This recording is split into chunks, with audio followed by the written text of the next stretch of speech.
Sorry, guys. All right. So while the primary function of my office is to determine cause and manner of death, this service puts my staff in regular contact with families during some of their darkest days. I'm so sorry. Is it? Do you think it's because of the computer? Yeah. Okay, so maybe I'll stand, come out. So we know why people are dying in our community because we're the coroner's office and we know why people die. It is my hope to change pain to a purpose, to use scientific facts, to inform our decision making to prevent unnecessary deaths. All residents deserve to live long, healthy lives. Since becoming coroner, my team and I have been working to develop partnerships and relationships with people of goodwill on the topics of overdose awareness, suicide prevention, reducing gun violence, both suicides and homicides. But tonight's focus is to have more healthy babies and healthy moms. And as the data shows us, a focus on Black babies and Black moms. Tonight we've assembled a wonderful group of community leaders to explore these topics. Everybody, I'm passionate about the overall health of the people that live in Franklin County. As an osteopathic family physician, my training guides me to look at the health of the whole person. And what was staggering when I was in residency was learning about up to 80% of your health happens outside of the exam room. And therefore I asked myself, how are we dealing with some of these systemic issues that are affecting our health? Are we dealing with the issues of poverty? Are too many people using urgent cares and emergency rooms for their primary care? How are we dealing with access to primary care? I agree with our county commissioners and others that racism is a public health crisis. And so what can we do as a community to make improvements to all these questions? One of the things I want to impress upon you tonight is our office's ability to utilize data. We can provide information to community stakeholders and partners, but we also make it routinely available to the public. So let me just quickly take you to our website and show you this public information. So if you go to the website, this is if you just Google Franklin County Coroner's Office, this is the homepage. You can click on resources, go to annual and quarterly reports, and this takes you to, we have trend reports, we have our annual reports, and we have quarterly reports, and these quarterly reports are updated every quarter. And so I will just click on quickly our infant data that we have so far, our trend data. And so this is all accessible to you as the public because we want to make sure we're having data shown to the public. And as you can see in 2022, when we talk about the number of infant deaths by manner, keep in mind there's 5 manners of death. There are accidents, homicides, suicides, natural and undetermined. And in 2022, we had 50 infants, so those babies under the age of 1 who died. And then we can see geographically where those babies died at. And if you go down, we can go through a whole host of demographic information. So infant deaths by gender, race and ethnicity, deaths by race and gender, deaths by cause. And I just want to highlight something that's really stark and that will help this conversation. This makes me sad, right? So looking at the 22 data, you see Black babies, 34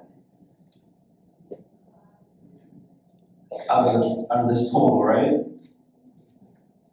So this is the important conversation that we're going to be having today. Why are Black babies dying more than their white counterparts? All right, so this is the info. I'll go back and just share with you. You can click on all these PDFs to show quarterly reports, and it breaks it down into more detail. As you can see, well, this is that one. This is the last quarter, which doesn't have a lot of information on it. But if you go to, let's say, quarter 2 of 2023, again, showing more geographic information, and we'll be updating it with more rates of death, which will kind of highlight this disparity. And now, with that, I want to introduce someone up to the stage to talk more about this. She's an epidemiologist with Celebrate One, and her name is Lynn. So if you wouldn't mind coming up and sharing some of your information with us.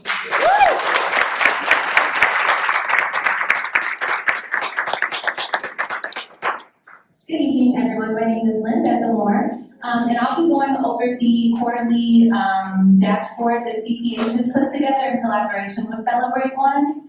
And so there are, well, firstly, how to get here. You can either Google, what I usually do is Columbus Public Health Infant Mortality Report, and it'll take you directly there.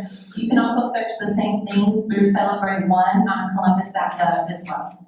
And so this infant mortality report has 5 different pages full of charts and data that you can look through. And so just looking briefly through each page just so you can get an idea of what is shared on here. So for 2023, 119 babies died in Franklin County before their first birthday, resulting in an infant mortality rate of 7.0 per 1,000 live births. And prematurity was the largest cause of death for that, accounting for 29% of deaths in the county. And then we see here with this chart that it's visually showing us the racial disparity. So we see that for births, about a third of the babies that were born in Franklin County last year were Black, yet 58% of the infant deaths were Black, to Black families and Black babies. So really just visually showing and highlighting how that disparity really looks.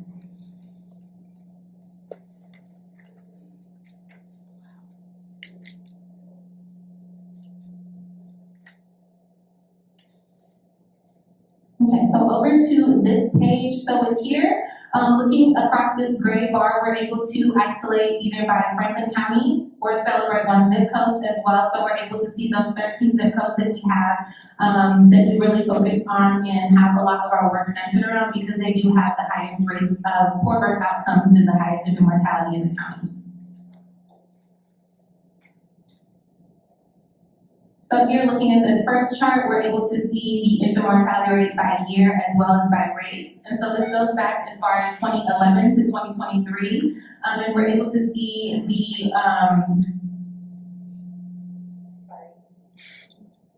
we're able to see the highs and the lows as far as infant mortality rate goes.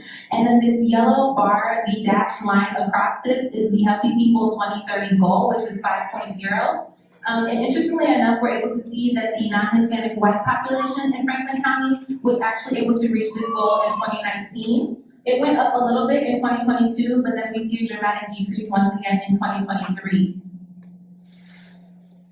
which also indicates that the racial disparity is increasing.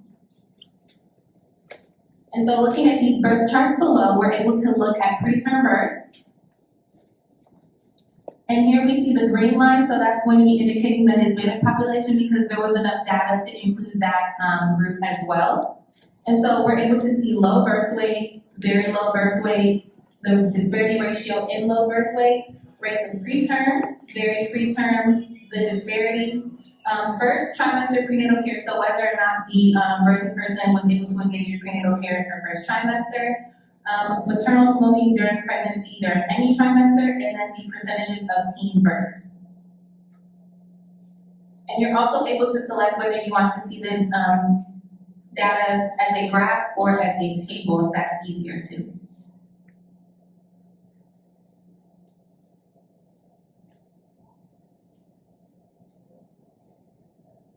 All right, so on to the third page. This is the data dashboard, which looks a lot more familiar to the quarterly dashboards that used to be put out.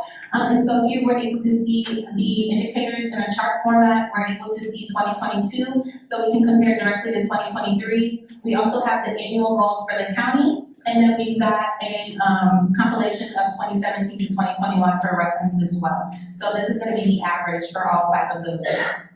And we're able to see the infant mortality rate, the non-Hispanic Black infant mortality rate, white infant mortality rate, the disparity, the Hispanic infant mortality rate, the annual number of births in the county as well as Celebrate One zip codes for those blue columns, annual number of sleep-related infant deaths, and then we're also able to see some birth-related data as well, which is very similar to what we had seen previously. So it includes the preterm birth, first trimester prenatal care, mothers smoking, and then births to teen moms once again. So just some interesting highlights. I won't go through everything, but like I was saying earlier, so for the non-Hispanic white infant mortality rate for 2023, we see that it was 3.1. And then in Celebrate One zip codes, it was also lower than that goal of 5. It was 4.7. Yet we see that for the Black community in Franklin County, it was 12.4, resulting in a racial disparity of 4.1, the highest that we've seen in recent years. So that just indicates that white babies are dying less. Black babies, are dying more often now. And the disparity that we really want to see is 1. So that means that 4 more babies, for every 1 white baby that passes away, 4 Black babies pass away. And then here's some of the programmatic work that we're highlighting on the dashboard from community partners that we have, such as Moms to Be, food insecurity screenings for our federally qualified health centers, which comprises of, in this data, it's not available yet for 2023, but that would be for Heart of Ohio, Primary One Health, and Lower Lands. We also have the number of people who got served by medical legal partnerships through Ohio Better Birth Outcomes, number of women scheduled for prenatal care through step 1, families that were served through home visiting for the year, and then cribs distributed and Safe Sleep ambassadors that were trained through Columbus Public Health Safe Sleep program.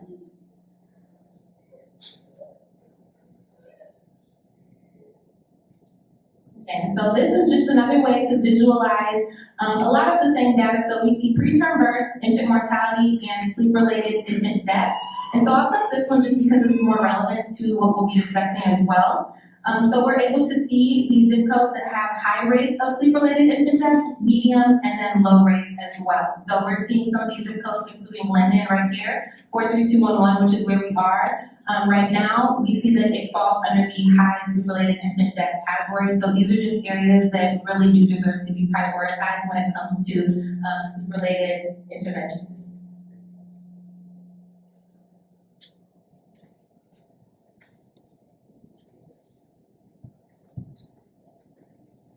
Okay, so for this final page, this is a lot of these same indicators that we saw on the dashboard. So same Moms to Be, federally qualified health centers, OVO work.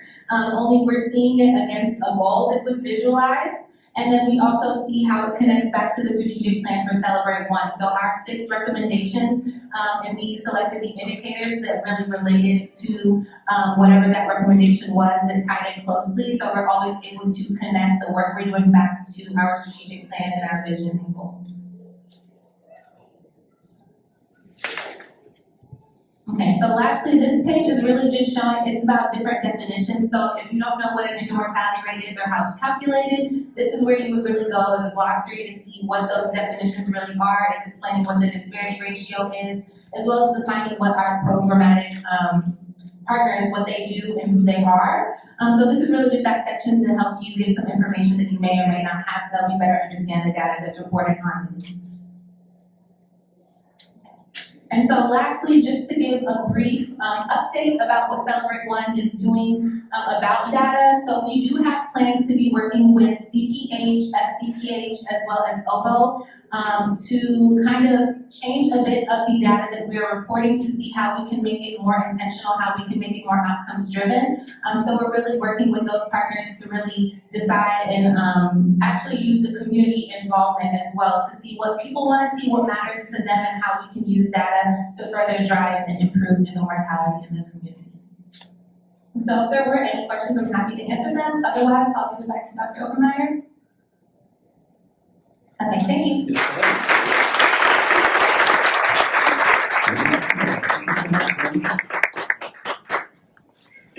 The data that you presented in, there's so many things to say about it, it's certainly powerful.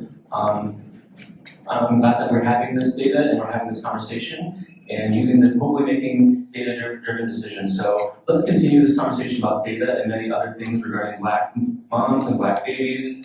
Next, I'd like to introduce a few panelists to continue this conversation. To sit beside me up here. So first, I'd like to bring up our Franklin County Commissioner, Erica Crawley.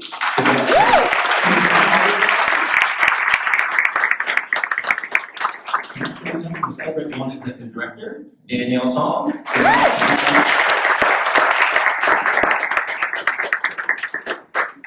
Kadijah Torian is a certified birth doula.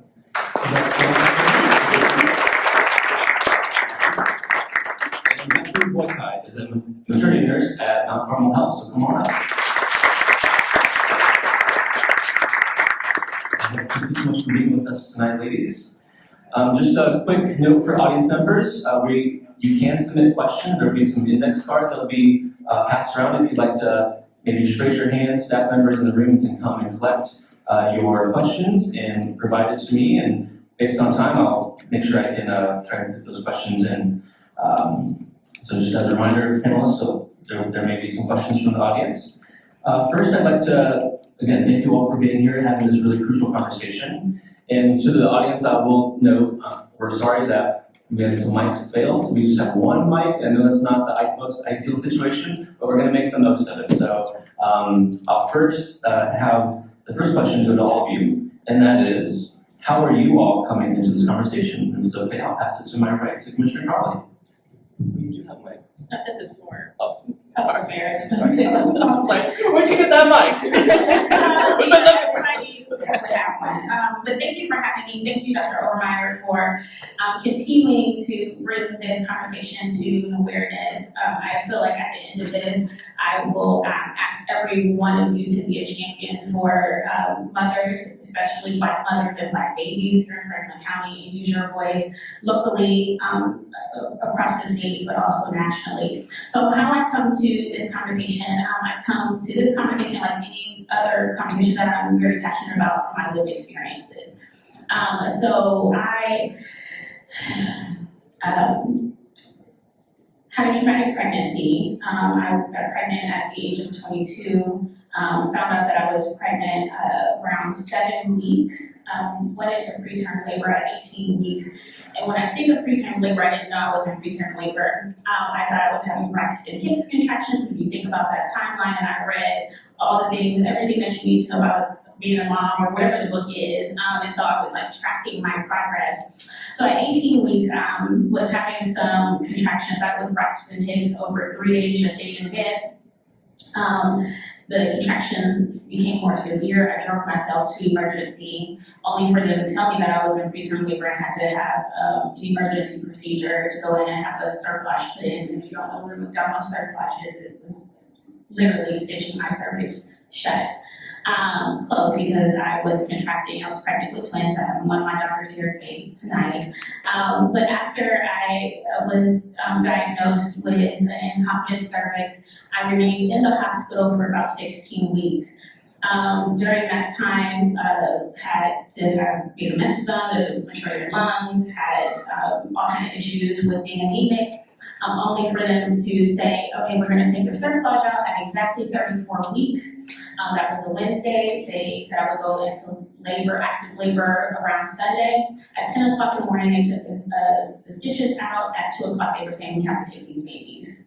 I had an emergency C-section at 34 weeks, and just to make a long story short, right after about, spent 5 days in the hospital, and left the hospital, was in Georgia at the time, came home, was breastfeeding and pumping since they were premature, low birth weights, was having severe pain in my abdomen, ended up going to the hospital, couldn't even stand up straight, sat in the waiting room in the hospital for 8 to 10 hours, did not have my babies, didn't have a pump with me.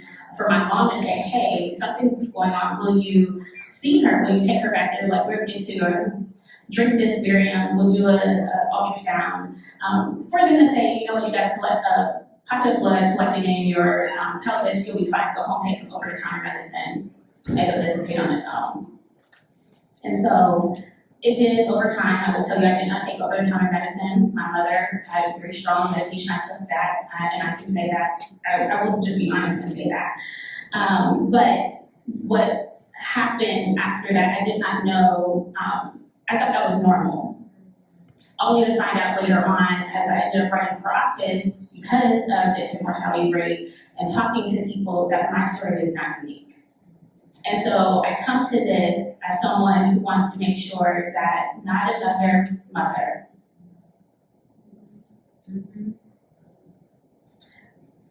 that no mother dies during childbirth or after, or that a baby does not die. I happen to be lucky, but that is how people hemorrhage, that is how people die. So That is how I ended up running for office. That is what I bring to this conversation. That is what I bring to my advocacy. That fortunately I have two children who are soon to be 20 in June. My twins will be 20, but that is not the outcome for everybody, but I want that to be. So thank you for allowing me to be here and share my story.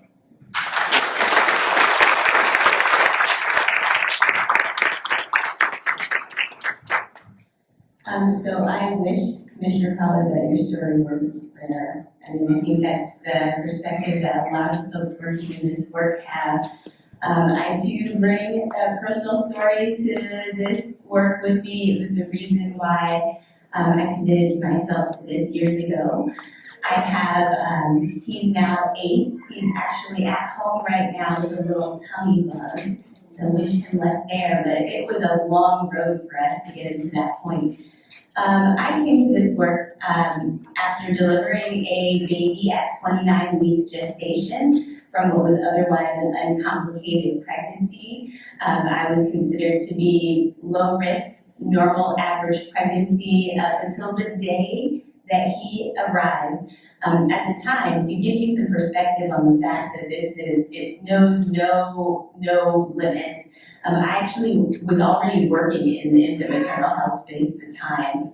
I worked at the Department of Medicaid, and I was working on how to reduce infant mortality rates myself. When I started having pains that I felt were Braxton Hicks contractions. But they were so severe that I decided to solve the problem myself by laying on the floor. It's not the way you solve that problem. Could not get up after that, was subsequently squatted to the hospital where a myriad of things happened that I think contribute to the experience of why I'm here today. But essentially, I was a close call as well. You know, I found that I had a uterine rupture after significant advocacy. And the only way that you repair a uterine rupture is through emergency C-section and hysterectomy, which stems the bleeding, but not without a lot of blood transfusions and a lot of life-saving measures. And so as you can imagine, a mom who has gone through a C-section, a hysterectomy in my case, and now looking to a long stay in the NICU. My guy was there for about 9 weeks. And he was born at 3 pounds, 4 ounces, so he could fit in your hand. And everything about his survival just to get home was a fight.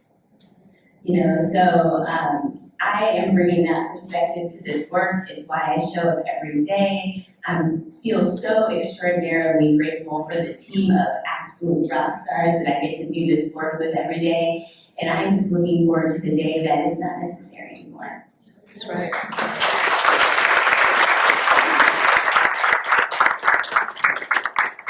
Thank you all for having me. So first, as a Black mom and as a Black nurse, that is primarily what brings me into this space. That's one of my favorite titles is mom. I don't tell this story very often, but before I get into that, what I want to highlight and what always strikes me is that every Black woman that I have ever met, and I wish that this was an exaggeration, 100%, every single Black woman that I have ever met that has experienced pregnancy, childbirth, anything, we all have a story. Every single one of us. And it's like I get goosebumps, I'm shaking because it makes me angry, it makes me sad. But I don't share this story very often, but this is my story, and it thankfully ended well. My firstborn, Jackson, he's 4 years old, 4.5. He's at home right in the house. I was 17 weeks pregnant with him, and I had just come home. I worked night shift. I just woke up from, recovering from night shift. It was like 4 p.m. Went to the bathroom, and there was a big splash on the floor. So I thought my water broke, and I'm an OB nurse, so I was like, this is it. My pregnancy's over, and I let out this blood-curdling scream, called my husband, he called 911, they came right away, The first thing that they said to me, I asked them if they could take me to the hospital that I would be delivering at, because I knew that the closest hospital did not have an OB service. They said that the hospital that they had to take me to was the closest hospital to my house, and that they had all the, they had everything that I needed they had all the things that they needed to save my pregnancy. What they didn't know is that I worked at that hospital. I knew that was not true. So they're my help, so I had to go. So I got in the ambulance, they took me to the nearest hospital. I'm on a stretcher. They get me into the ER, and we're still on the stretcher. They transfer me to another stretcher, and somebody for registration comes in and says, I'm gonna need you to get up and sit in a wheelchair because we need to get the stretcher back to them. And I was like, no, not doing it. I'm not getting up off of this stretcher. I need to be laid back because I'm leaking fluid, and I would like to not be sitting at a 90-degree angle leaking fluid. She then said to me, and this was different shifts, and I had just started at this hospital, so they didn't know who I was. So she said to me, I'm just following the nurse's instructions. And I'm in crisis mode, I'm angry, so I said, well, I'm a nurse too. As a matter of fact, I work here. And on top of that, I'm an OB nurse, and I've been an OB nurse for about 7 years at that point. I think it was 7 years. When I said that, the woman jumped back like I was gonna hit her because of how passionate I was. I'm in crisis mode. I'm not the threat here. You're more dangerous to me than I am to you. That's right. Get me the help that I need. So, called my husband. He was parking the car. I said, don't park. Bring the car back around and take me to the hospital that I belong at. Thankfully, it all turned out fine. It was not amniotic fluid. Jatu was just fine. They did an ultrasound and said he was a girl, and then 2 weeks later they said he was a boy. So that's fine. I don't buy anything, thank goodness. But when I think about my story and how it ended well, and then I think about everybody else's story and how it doesn't always end that way, and how I was treated, I was treated like I was a threat. That's right. In the scariest situation I've ever been in my entire life, I was treated like I was a threat. And that sits with me, and that's what propelled me even more into this work that I was already in. Because I lived in New York. It was very diverse. I was not the only when you think about diversity in the workplace. And now here I am, and that is unfortunately an issue that we are hoping to fix as well. So that's what brings me here.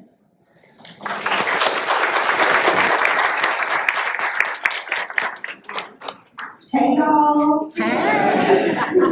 My name is Kadijah Torian, and I'm gonna share my personal story that I also do not share often, but shout out to DJ, my oldest son in the back.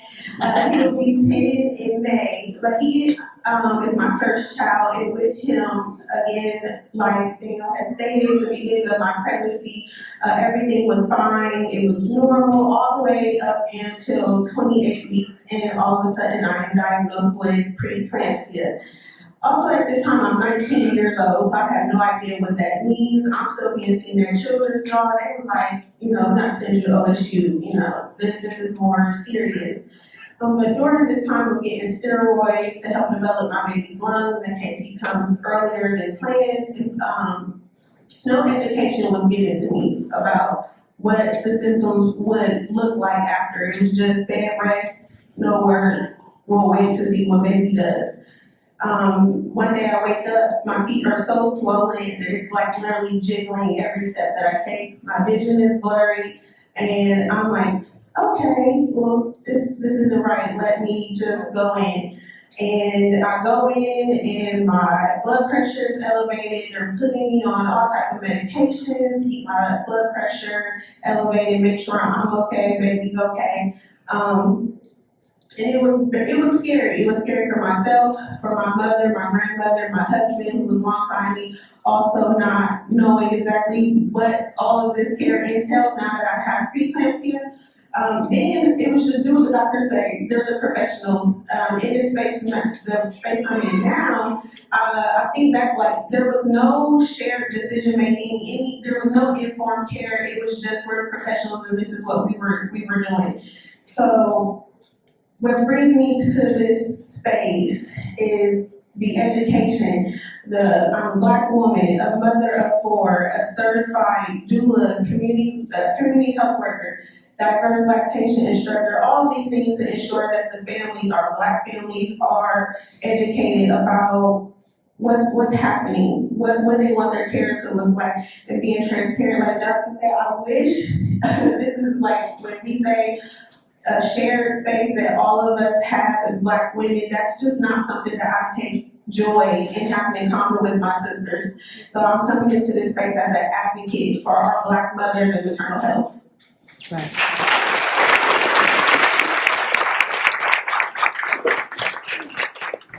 Thank you all so much for sharing your stories and how you're coming into this space. Thank you so much for being vulnerable and sharing some of your personal stories and coming into this space with your authentic self and all that bravery that comes behind. So thank you so much for that. This first pointed question is for you, Kadijah, and it's, if you wouldn't mind giving the audience a little taste of the difference between the various birthing professionals, doulas, midwives, community health workers, OBGYNs, kind of medicine doctors. How do these professionals fit into a person's birthing experience? If you wouldn't mind giving us a little primer on that.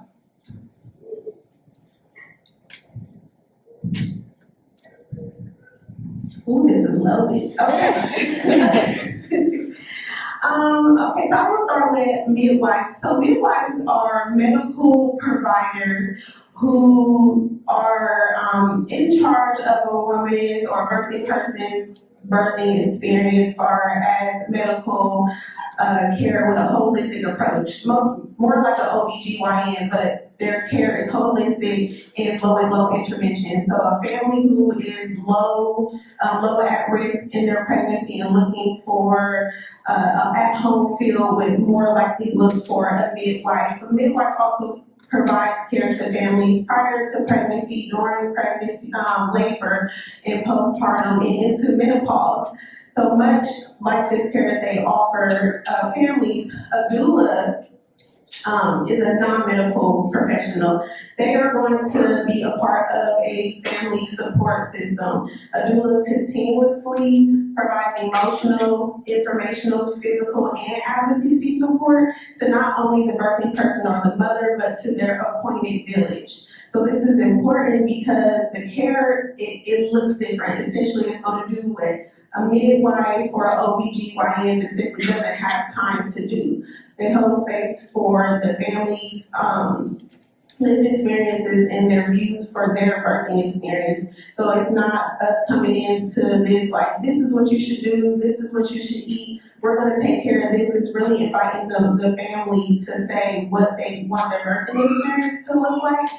And a community health worker, much like a doula, will offer resources. They are the experts in the community. So what that means is if a family on the south side is needing a food pantry or they want to know where they can get prenatal care, they will go to their community health worker who can also connect them to a doula or prenatal care. All of those identify barriers. They help eliminate those and connect those to the birthing professionals without the birthing knowledge in that.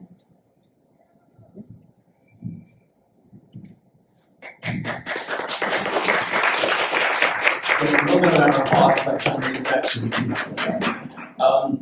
so thank you for that response. For everyone on the panel, when Black women who plan to have children, for them, what can we do, what can they do to prepare yourselves or to prepare ourselves, and how can we advocate for ourselves to doctors? And this goes to anybody on the panel who would like to answer.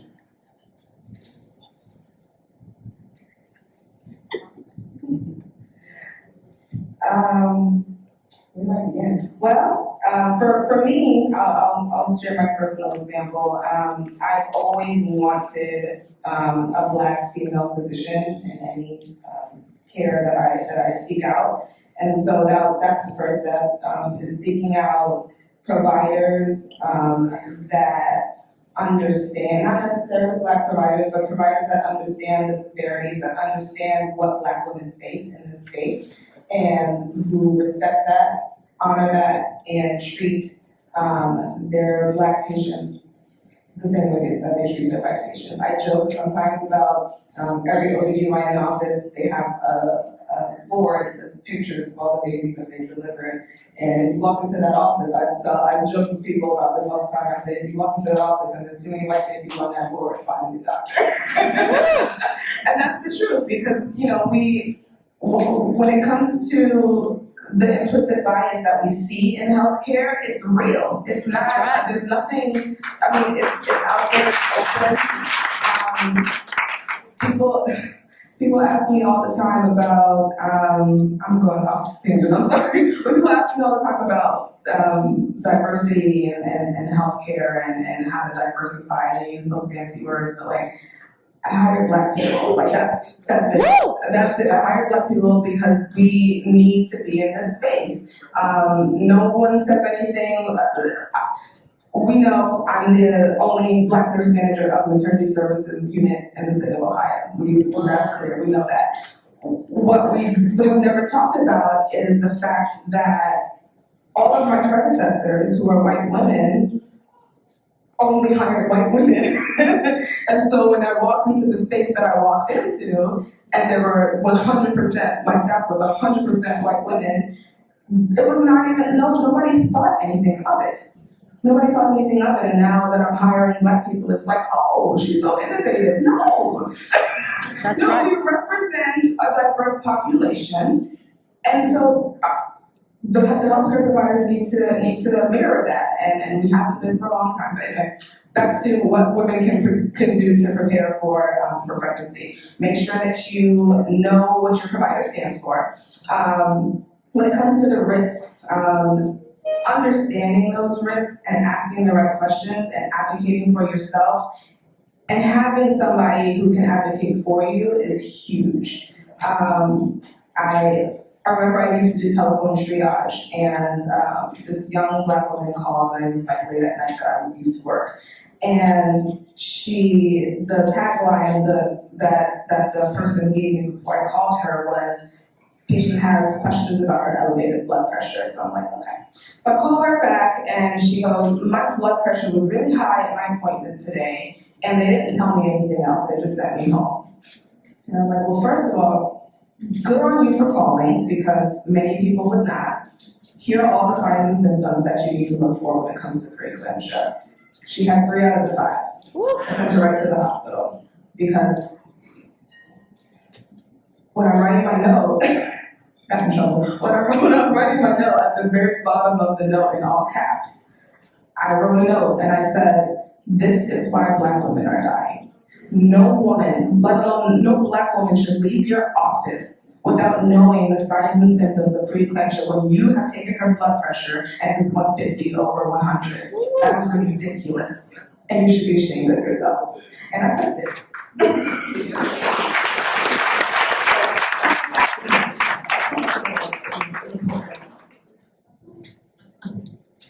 So, I'm gonna answer this, but I'm sure there's other folks on the panel who have great things to say.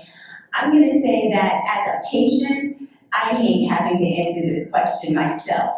And that's really why I came into this work to do it as a professional, because I don't think that it's the responsibility of the families to be in the community trying to essentially save themselves. You know, and so it's unfortunate that we need tips and tricks and tools and all of these things to navigate, a system in order to come out of it alive. But I'm really here trying to make sure that that's not a burden that a pregnant person has to bear. That's a burden for society.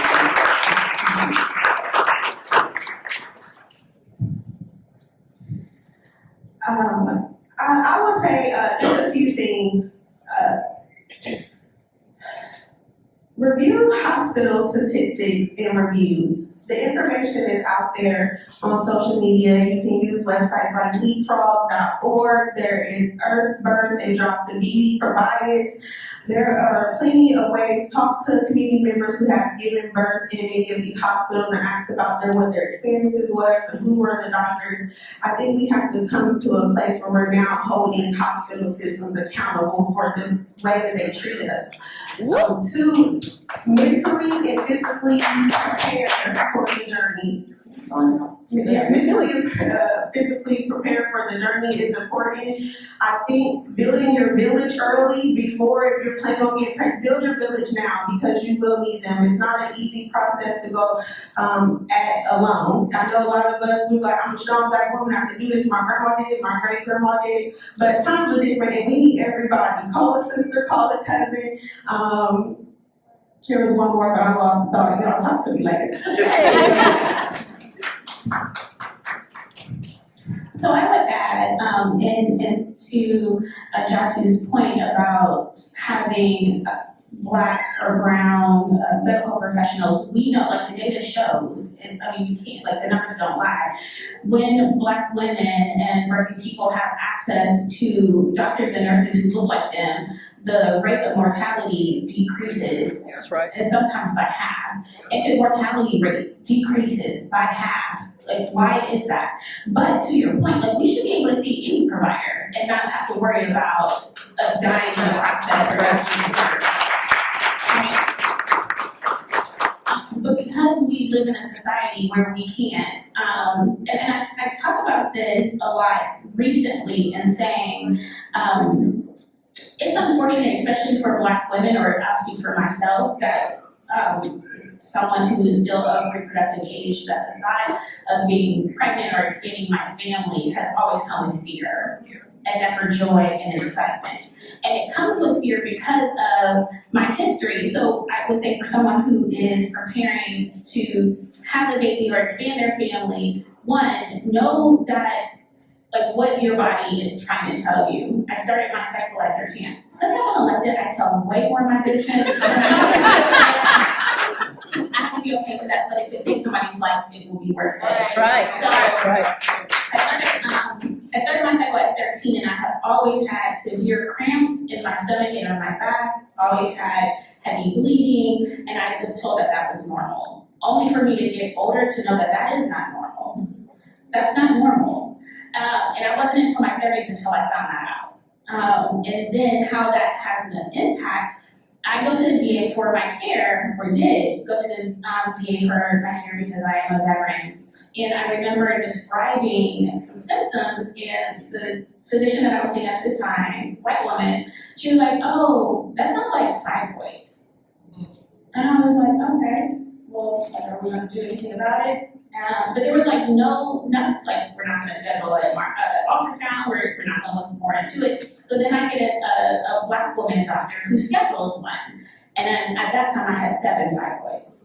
And for Black women, especially, like, fibroids are recurring, and for anyone, like, they can impact fertility. So she was basically telling me what my options were. I wanted to preserve fertility. I didn't want to have a hysterectomy. That tends to be a go-to. And so then I get referred to Dr. Anita Samani, who then schedules, I see her for a number of things.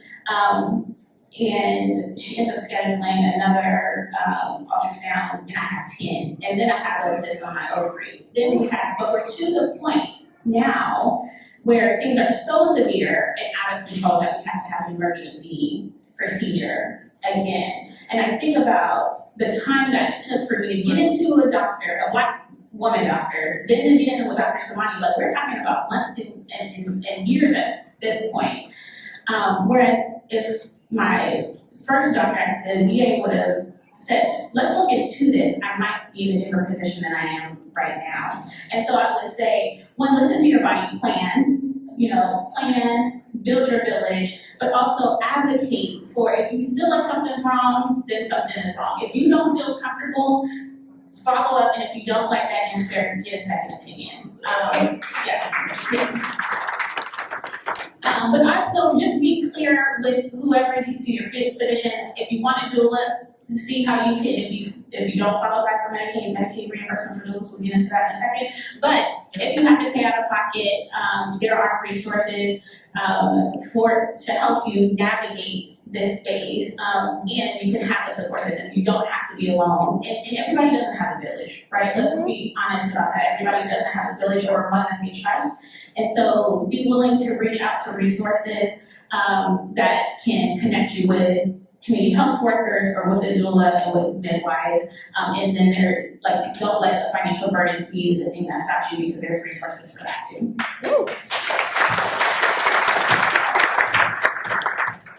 Just wanting to share a shameless plug for Celebrate One. So Celebrate One has community health workers and doulas. Kadijah leads that workforce, and Jatu is a part of our family as well. So if you have questions about that, we're the folks to see. Thank you for that. And I'll just share personally that when I was doing research for our conversation, I was looking at previous interviews that all of you have had, and I'm a family physician and I delivered 70 babies, and it sort of like broke my heart to hear their stories, because I'm a white man who's delivering babies, and I hope that I'm doing justice, and I hope I'm providing the best care possible. And it sort of breaks my heart that so it just made me reflect on my own experiences as a physician and how I did, and gosh, I hope I did the best and I didn't harm anybody, but it just made me think about this conversation brought a lot of reflection of how I was doing as a physician. So thank you for that. I want to ask, does anybody know, do we have any birthing centers in Columbus, and how do healthcare systems feel about that? Does anybody know that? I can pass over. I know that there is a birthing center that is coming to Dublin, so not necessarily in Columbus, but I know that for Franklin County commissioners, we have funded, I'm sorry, I'm putting my hand over this. We have funded Celebrate One to look into and do some research on whether a birthing center makes sense here in Columbus, and if so, what goes into that. And so when I think about even just the birthing center being in Dublin, and where birthing centers might make sense, especially for those who are most impacted, I venture to say that it's not in Dublin. But I will hand the mic over to Danielle. So birthing centers here in Columbus, I think the conversation is happening at different speeds, but we see the private sector, so nonprofits, really at a faster clip than our public and governmental entities tend to be. So we have, of course, the one in Dublin that you mentioned, and then we also have Root, who is building traction in this space as well. That's what we want to see, because that gives our birthing families options around who they want to go to and where they want to receive their care. So Celebrate One's responsibility in this work is really to be a convener of ideas and thoughts and make sure that the community voice is shared in the way that we go forward with birthing centers. But I would like to say that we are still very much at the beginning stages of this conversation in the public space, and so stay tuned for how those continue to evolve. I got the opportunity to visit the Ohio Birth Center and get a tour and speak with their practice manager, I think. And one of the things that they told me was that while they were doing their research, they found that there is room for 4 birthing centers to be built in Columbus, in the central Ohio area. And they don't necessarily need to be the ones to build that, but they did that research. So that is, really good information to know. One of the things that I think is a barrier is insurance coverage for birthing centers. It's just not where it needs to be. They are, I believe, covered by insurance through the out network, so there's still going to be an out-of-pocket cost. And I believe they're in the process of trying to get reimbursed by Medicaid, but the reimbursement rate is not what it is at the hospital. So that's the issue that I think is going to be a little bit of a barrier, but not a reason to not do it, because they're very much needed. As an option that's sort of, the middle ground between a hospital birth and a home birth. I'm actually wondering if there are folks in the audience who may not know exactly what a birthing center is. And so, Jatu, I'm going to ask you to put you on the spot. And find out if you want to explain, I'm happy to, but you seem like you do. I mean, my last statement is it's basically the perfect middle ground between a home birth that, you know, some people unfortunately cannot experience and the hospital birth. It's run by midwives, so no physicians. They're usually built near hospitals so that if there are any emergency situations or situations where the birthing person feels like they need to go to the hospital for pain relief that they don't provide, things like that, that is a shorter trip. But overall, it's just a happy medium. It's usually a very beautiful, calming space to have a baby that's much different from the sterile environment of a hospital, and you know, much more safe, much safer than a home birth. Because sometimes, you know, in the home birthing space, there is data that shows that maternal mortality rates are decreased with home births, but unfortunately, that's not the same for infants. And being in the hospital space, I've seen some scary things when it comes to, you know, patients coming in after attempting a home birth and the baby not necessarily doing very well. So it's a happy medium between the two. Thank you very much for allowing me to put you on the spot there. I just want to add to it that one of the benefits that birthing center existing in the community can have is providing options for birthing parents. Because that's really the gist here, is that we want every single person to have the same opportunities and the same options for how they choose to give birth in our city. Thank you for that. Commissioner Crawley, this next question is for you. You talk about this a lot in your work, racism. Racism is a public health crisis. How does that show up in your work? Thank you for that question. It does. I am unapologetic, and I work with a board of commissioners who get it, right? And so we don't skirt around what the issues are in our community. We talk about them head on. And so when I came down to, I say came down because I was in the legislature at the time, so came down to the county level. And at the time that I did that in 2021, the county had already declared racism as a public health crisis. They did that early in 2020. And all of that at the beginning of the pandemic, but let's be clear, Franklin County was already doing the work in this space when it comes to racism and poverty, as we had created the Rise Together Poverty Blueprint Plan. And one of the things that was glaring, if you ever read, you could Google Franklin County Rise Together Plan, and you will see in the first few pages it talks about any work that is done has to address racism, right, and come from a racial equity lens. And so I love the fact that I could come to the county where we were unapologetic and willing to talk about things that were discouraged at the state level. Me and my colleague at the time, Representative, now Councilwoman Stephanie House, introduced a resolution, racism as a public health crisis, and there were legislators on the other side of the aisle who was like, we won't even put it forward for a hearing unless you change the word racism to discrimination. And we were unwilling to do that. So I think both times that we introduced it, it only got one hearing. But what that declaration and that resolution did, it wasn't just a performative statement, it was a resolution that has teeth in it. So everything that we do is usually tied to the Rise Together Blueprint Plan, but it has a racial equity lens. And one of the things that came out of that, or many things that have come out of that, is we have our health equity grants that we release every year to community partners that are attempting to decrease racial disparities in the health space significantly. And so those grants, you can get up to $500,000, and then you can renew those for another 2 years. And some of those that we fund are like Primary One Health, Physician Care Connect. We fund Celebrate One a number of different ways, especially when it comes to infant mortality.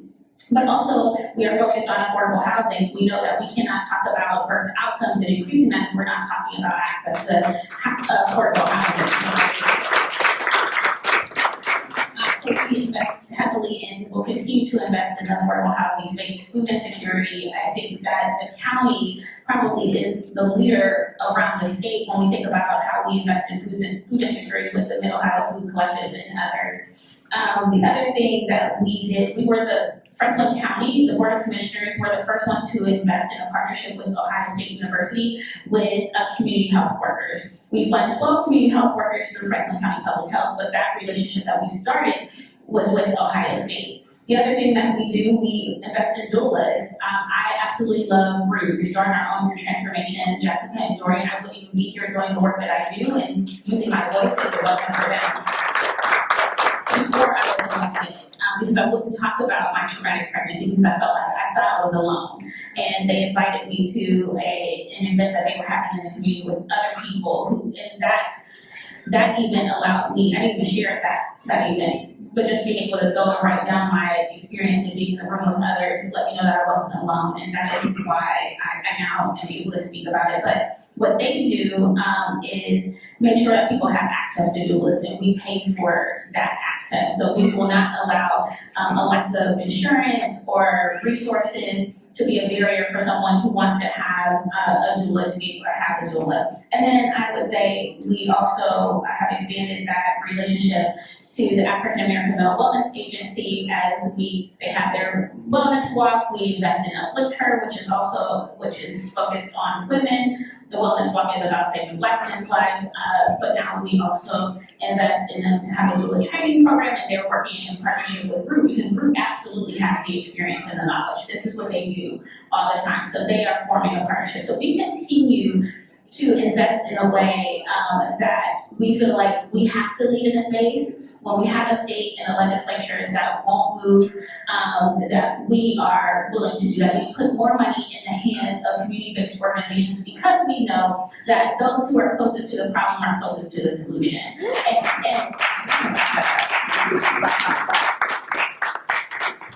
So whether it's food insecurity, housing, access to transportation, childcare, all of those things, like we're building our own childcare center at the county for city and county employees, but also for the community, but also for people who are coming down to the county for services so they can have a drop-in. Like we come to this work in a holistic way. And so if there is anyone in here who has a community organization that feels like, you are doing the work forwarding the county's vision on making sure that, we move people up the economic mobility ladder, we absolutely want to talk to you and have a partnership. But we are only doing that with people who are unapologetic, who calls a thing or a spade a spade. And our work is even informed with internal policies. We have a racial equity council, and then even with our contracts, like we are looking at the boards of organizations that we partner with to make sure that are you diverse? Do you not just have a diversity statement, but do you walk the walk and talk the talk?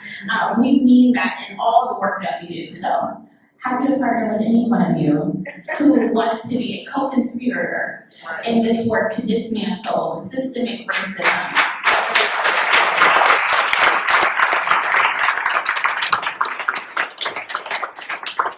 Thank you, Commissioner. Danielle, this next question is from you, and it comes from the audience, so thank you to whoever wrote this. And the question is, has Celebrate One, or the City of Columbus, examined models from other communities effectively confronting, and the other one effectively, so who has effectively confronted racial disparities in infant mortality?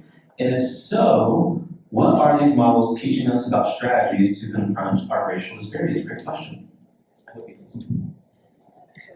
Thank you so much for that question. So I think there are models across the nation that attack different parts of racial disparities. So there's, in my opinion, and this is just me talking, there's not one model that does everything incredibly. Well, our responsibility is to learn from the many different models of many different programs that happen throughout the country. One great way to glean this information is through HRSA grants. So there are grantees throughout the entire country that are doing this work alongside us that can help inform the work that we do. So a big part of our work at Celebrate One is continuing to learn and to pull the disparate pieces of information about what is going well across the country into one cohesive plan for Columbus. And that work is still in progress. To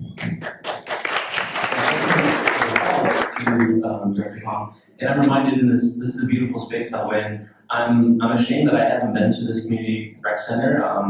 The first time I came was a week ago to view the space, and talking about mortality, we see all these young people in this beautiful outside area. They're enjoying their outside, and it's a beautiful day, and we're all here together as a collective community.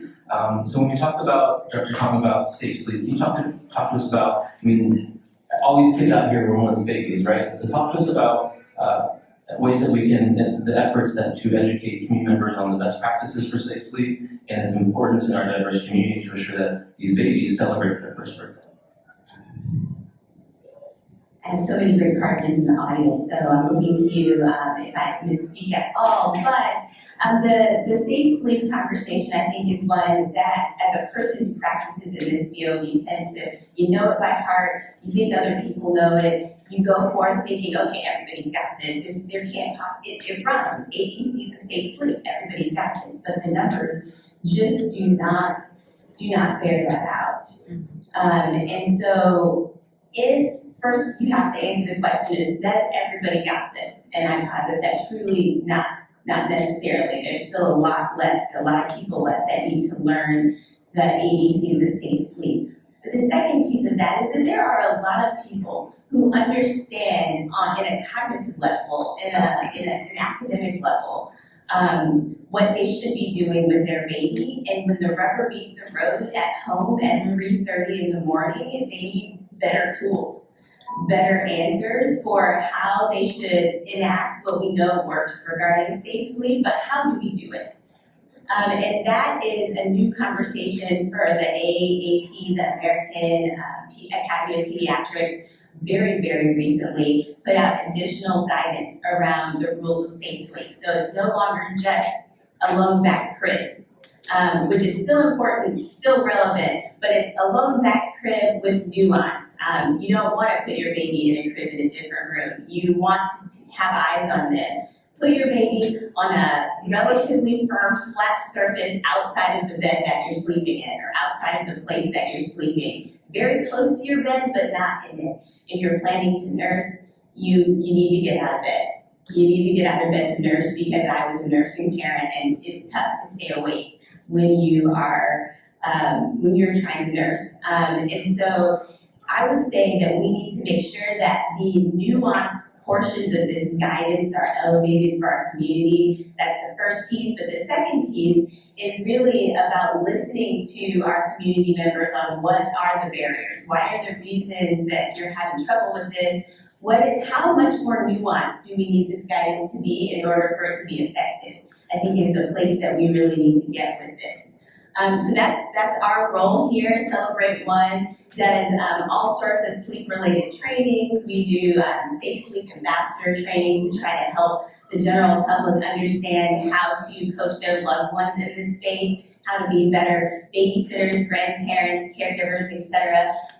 But the work still continues on how to make sure the message lands. I mean, while the numbers aren't confirmed yet, we learned that we're expecting a spike in this first quarter of 2024, and those are deeply unconfirmed numbers. But if we're just looking at, first responders, we know that we've seen more deaths this year than we've seen in the past. So that tells me that the message is not permeated and that we have more work to do. Absolutely.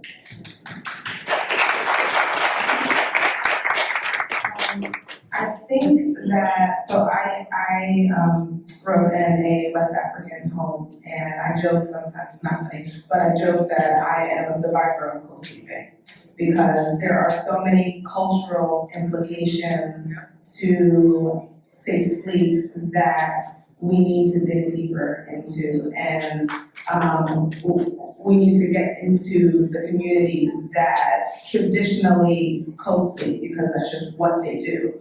And this might be a segue to one of your questions actually, but it starts with representation. It starts with seeing somebody who's from your community, and for you, you can say it till you're blue in the face. We can say it till we're blue in the face. Until you hear it from the person that you need to hear it from, whoever that is, it's not gonna land. And so ensuring that we have representation from the communities that we serve, the New American communities, the Somali community, the Nepali community, we need people from those communities partnering with us, understanding what we're trying to do, and then going back and spreading the word. That is the only way. I got emotional, or you got emotional earlier, because you looked up on that screen and you saw the numbers, and it's just like, whoa. And as somebody who works in the hospital systems actually get a breakdown of the sleep-related deaths, and it actually lists the names of the babies, which is so much harder. So much harder though. The first time I got one of those reports, I was done for the day. I had to go home because I just cried in my office the whole day. And so we know the names of those babies. We know the race of those babies. We know where we need to focus, and we just need to start doing that. Yes. And you did say, so this is kind of this is from the audience, this is a good follow-up question to that, Jatu, and Kadijah, can you comment to this as well? So what advice would you give institutions to do better in their interactions with Black birthing persons? Yeah. Say it. Well, Say it. man. Take your time, take your time. I don't want to necessarily put all of the burden on Black providers of care, Black practitioners. I mean, yes, their representation is very important, and we need to represent the communities that we serve, but when it comes to healthcare organizations as a whole, treating people like people, it's a no-brainer. And for some reason, there is a resistance to it that's quiet, that's insidious, that is,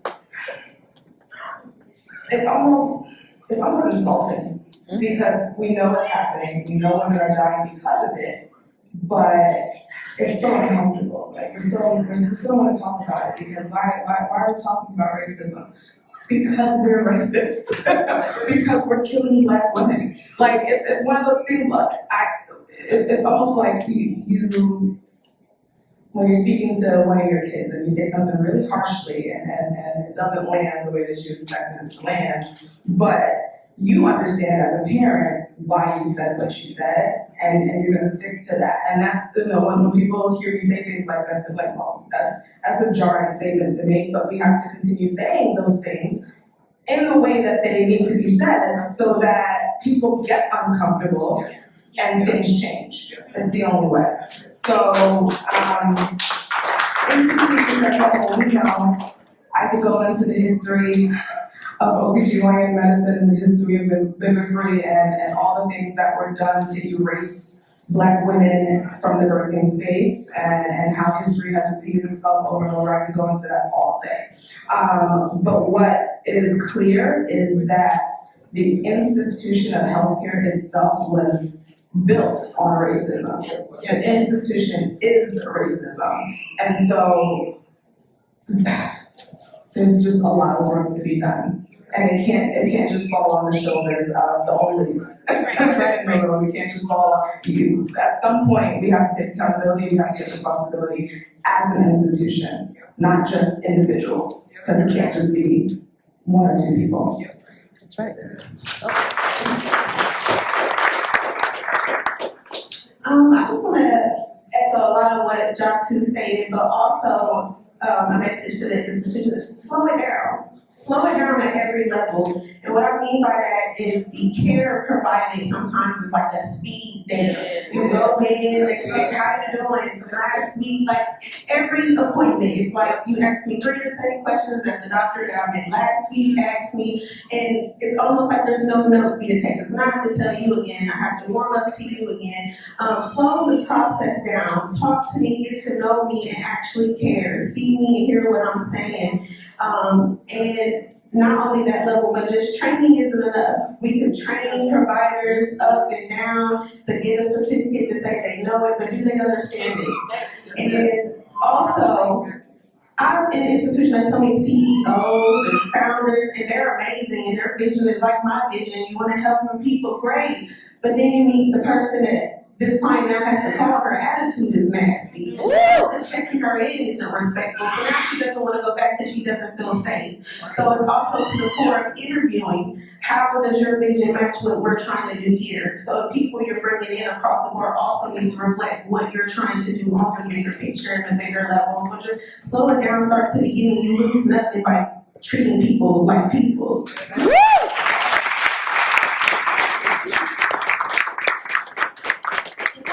To that real quick, to your point, like, not talking about racism is a tool of racism, right? And so it can't always be on us. Like, telling my story, and I'm sure it might be the same for you all, it doesn't do anything but re-traumatize, right? And so I'm always carrying this. I will continue to do it until no one is dying in childbirth, but it will take a Dr. Overmire. It will take all of you also in here who understand that there is a epidemic with Black women, Black babies dying. That it is correlated, it is not race, it is racism. It is not because I'm a Black woman that I have a higher propensity to die. No, it's because of racism, and I go into a system that treats me unfairly and unequitably that contributes to my death, or women who look like me. So I want everyone to know in here that we all have a responsibility. What impacts me directly or indirectly impacts you. We are inextricably linked. I don't care how you try to slice it. But what happens in my community affects yours, and vice versa. And because of that, we should all feel like we have an obligation to use our voice to advocate for system change. I mean, like you said, there's so much education that can be done. We have those people who check the box and say, okay, I understand. But then what happens when you put it in practice? What happens when you do have someone who, is like, okay, what's your name again? What's your date of birth? Okay, can even look, make eye contact, understanding that I'm coming into a system where I'm already feeling unsafe and uneasy, but you also aren't doing anything to say, no, this is a safe space. That's right. This is a safe place for you. I want you to be here. I'm actually glad you are here. Let me take care of you today. Right? That all matters. And so I'm just underscoring, it can't be us all the time. Because people see us coming, so you're like, okay, I know what you're gonna talk about. You damn right you know what we're gonna talk about. We're gonna talk about racism and taking people's lives. But when I have a doctor who understands what this means, then I am looking at you to say, when you go to talk to your colleagues, in whatever setting, how are you relaying that message? When you're like, okay, I interact with my patients, and I know what their fears are, and you do too. And this is how I come to this work. And I want to be partners with you, not just as colleagues, but as friends who have an obligation to make sure that we save lives. Like, that's why I appreciate you, because you get it. But I also need other people to get it as well. So thank you. And I just wanted to add one thing to the very eloquent statements that have happened so far, is that there are providers in this room. I want you to know that Black women are telling you what we need in our experiences. It's not, hidden, and a lot of times, so Celebrate One a few years back did a small sample study of opinions of women who have experienced birthing traumas in some way, to figure out what the consistencies are. And one of the consistencies was, I told them what was happening and they didn't listen. And so, I think that if we can come to the bottom of figuring out how to help healthcare providers hear patients who are, in some cases, very loudly telling them what is happening with their bodies, and having those healthcare providers listen and respond accordingly, I think that would be the perfect response. So I was gonna plug this into my call to action, but my spirit said it goes here. So shout out Black dads. We see y'all.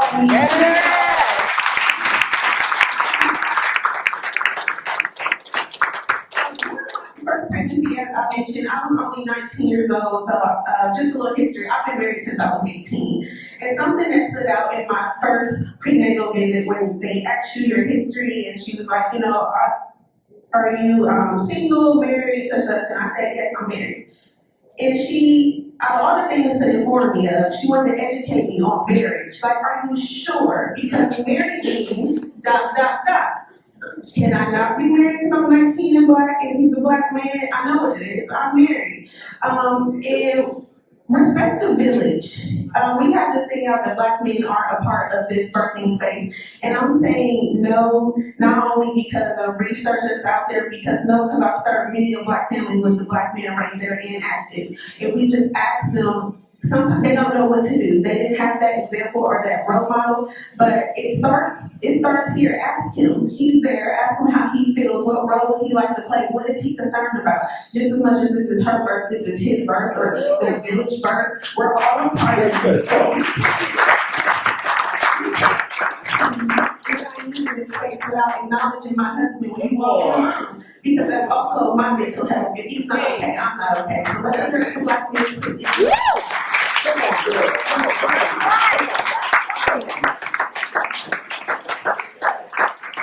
Well, Fred, you started us off, so I mean, we're running out of time, unfortunately. I think this is a great conversation. Let's end tonight with a call to action. So if I could give each panel some time to, what's your call to action? Wrap us up.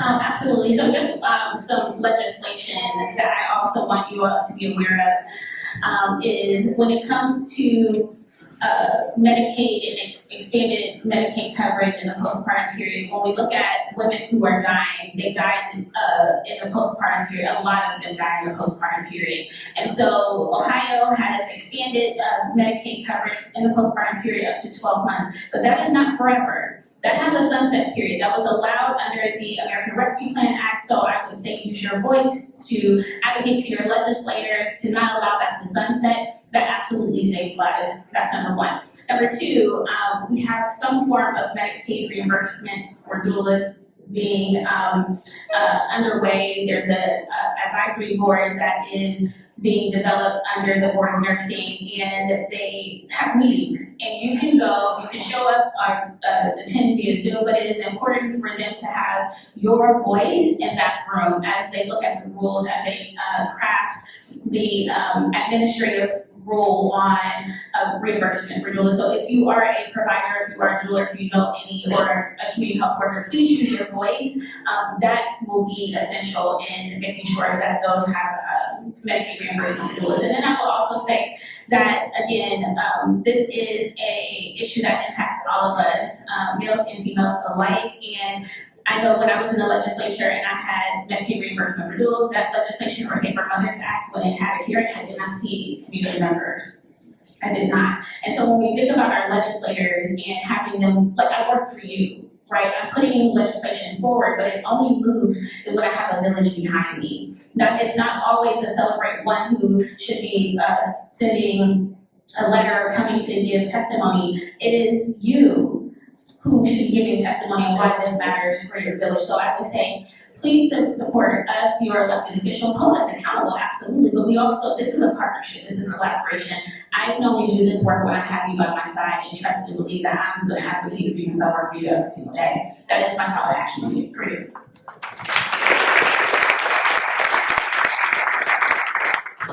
So Commissioner Crawley shared mine but better. So I'm going to share just from a personal perspective how important I think this work is. I am new to city government as of about 8 months. And so I'm learning, it's just absorbing all of the things that are happening around me.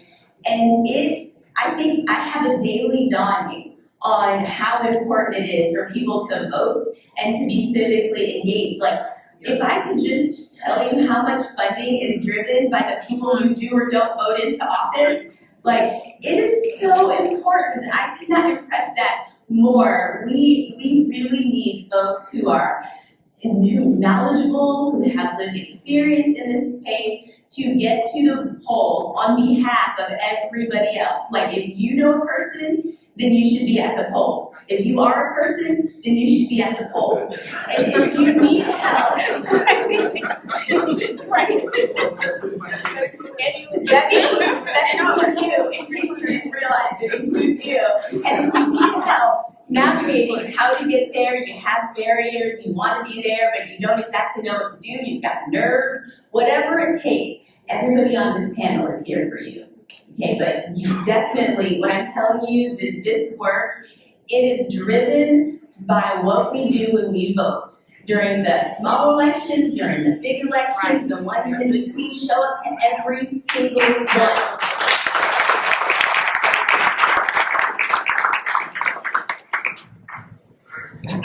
Okay, so we talked about village, we talked about responsibility, we talked about accountability. So to tie all of those things into my call to action, one of the things that is very,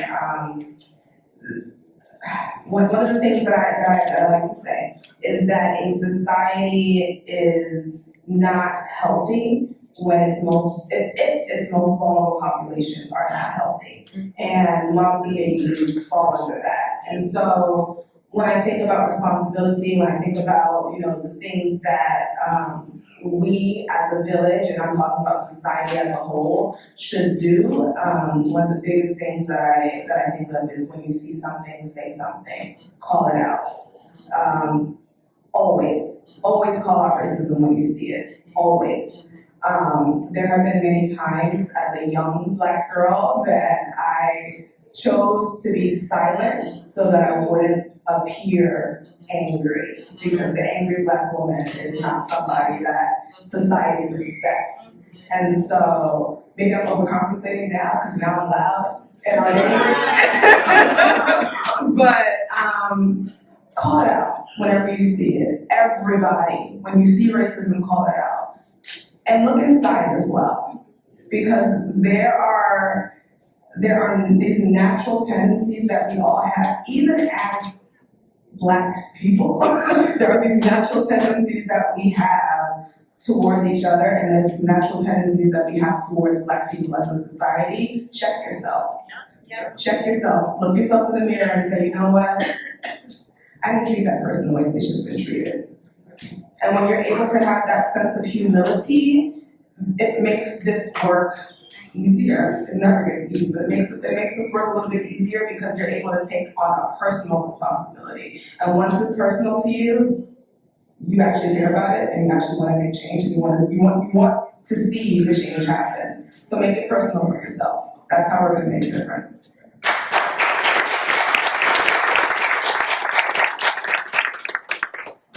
Well, I thought I already did my big one, but, so I guess my call to action would be to just act.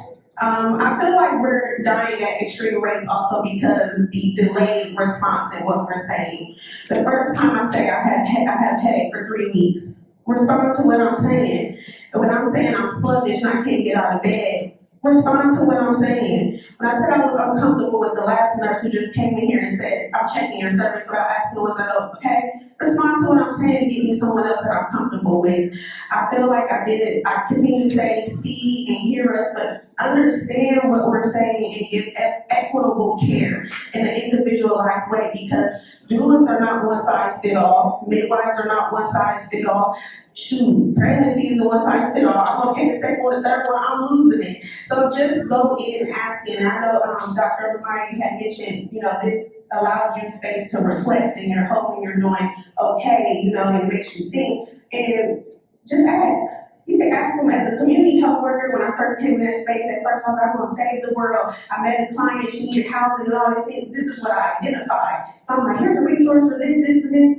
And she was like, I didn't ask you for that. I was like, oh, you didn't. You really didn't. So it's kind of just asking. We're saying that things are space for collaboration and panels, but we're still not doing what they need. So if we just take the time and act on what they said they needed, I believe we can get further. So that's all.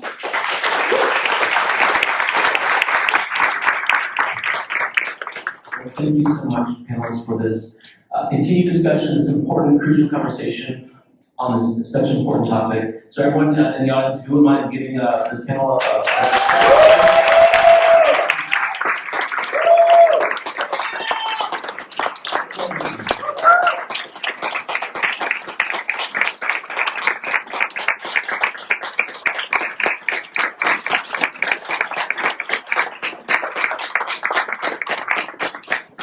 I also want to thank the Linden Community Center, here where we are right now, because they hosted us tonight, and without their support, Ian's not here, is he in the room? Ian's been so helpful in helping us get everything around, so thank you to the Linden Community Center, and a big shout out to their Easter egg hunt coming up on March 30th at 10 a.m. So mark your calendars on March 30th at 10 a.m. right here at the Linden Community Center, Easter egg hunt. There's going to be food, music, games, gifts, and much more. I also want to thank another couple folks that have been really instrumental in the organization of tonight's event, and that is Agata Bredman. If you wouldn't mind standing up and waving real quick. Agata Bredman. Dr. Ross, from the Walls, from the Commissioner's Office, if you wouldn't mind waving. Gayla Murphy from Commissioner Crawley's office. And my Senior Advisor and Director of Public Affairs, Gayla for Jeremy Blake.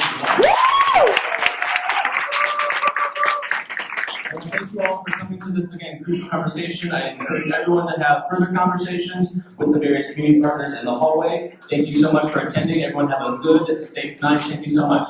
Take care, everyone. Bye.